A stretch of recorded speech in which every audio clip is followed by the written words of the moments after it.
Klas Tikkanen, COO of NORDIC Capital. Thanks very much for joining me here at IPEM. We're talking face-to-face. There's lots of other people here talking face-to-face. How does it feel to be back at a major event with lots of peers and colleagues in person? It feels pretty good. Good to be out of the house, be out and about, traveling, meeting people, within the parameters of being and acting responsibly.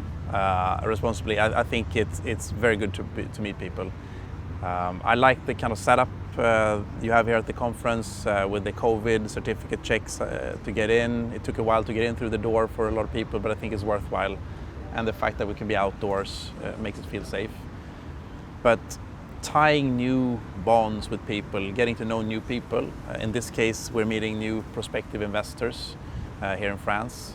It's much easier to do, and you get much stronger interpersonal interaction live. Yeah, I definitely agree with you. I'm interested in what we've learned from the last 18 months of the pandemic. Both for NORDIC as a firm, but maybe the industry as a whole. What's going to stick from the lessons of the pandemic, and what's probably just going to return to the old normal? What's the new normal look like? Yeah, I'm afraid my answer here will be less unique, I think, than I would have hoped. But I think a lot of people would agree with me, and a lot of people say the same thing, right? You learn how to work online as opposed to physically meeting people. We did 2 full fundraisers. Our main flagship fund was one of the first fundraisers in the pandemic, fully virtual, fully online. And then we did our first ever platform extension into a lower mid-market fund that was also fully virtual. So we learned to do stuff online. We've learned to interact with portfolio companies online. We've learned to, at least partly, to a large part, do due diligence online. And I think some of that will stick. We will start traveling again. We'll start meeting people. I'm here. We have a high-level top-down target to half our pre-pandemic travel.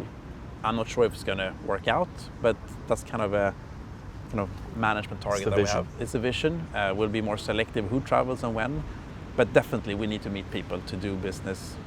Yeah. So you can raise money successfully in a virtual format, but can you deploy? Can you do deals? Can you buy companies all virtually as well, do you think? No, not all virtually. No, even through the pandemic, it was not all virtual when we bought companies. We had to meet founders, sellers, families, CEOs. So we kind of took our normal type of activities for which we travel or meet in the office, and we classified them from comfortable all the way up to business critical. And depending on the ebb and flow of the viral development in each country, we had a central committee that approved all travel and also set guidelines for local office attendance. But at any given point in time, though, however bad the pandemic was, business critical travel that included then meeting a founder or a seller of a business was allowed. Okay. So what if we look ahead now a little bit? What are the kind of sectors, geographies, themes that you really like? Has it changed at all as a result of the pandemic, or is it more of the same for you guys? It's more of the same for us. We've been fortunate enough, I think it's partly fortune, partly actually by design, to gradually over the last 10 years focus in on 3 core sectors where we do almost all of our investments. They are financial services, tech and payments, and healthcare. And these are 3 sectors in which we are very active in certain micro segments, which have benefited largely from the pandemic. And a lot of trends that we were investing behind, themes that we were betting on or thinking about, have accelerated through the pandemic. Online shopping, cybersecurity, network development within healthcare, outpatient, clinical stuff. So I think we're in the right place, and we'll just do more of the same. One major theme, Klas, that's come up during this conference over the last couple of days has definitely been ESG, sustainability. I'm kind of interested in how that agenda and talent and the skills you've got within the business have come together perhaps over the pandemic, and what does it look like going forward? Are we going to see more of that sort of training and development for people in those areas? For us, it has not been specifically impacted in a long-term way by the pandemic. I think we similar to, I would say, most Scandinavian originated private equity houses, I've always been a responsible investor. I did a little study 7-8 years ago when I looked through old investment memoranda, and we covered those type of topics already in the 90s and the 2000s. What we did then 7-8 years ago was that we formalized though and made tools around our sustainability work. But that will continue the way it has. We'll continue to progress, we'll continue to develop.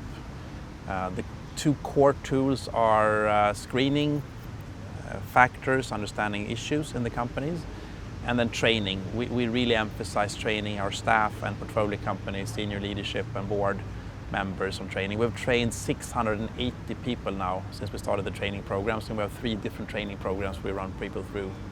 At any given point in time, between 50 and 70% of this cater our own staff, portfolio company, leadership and board members are trained in our various programs.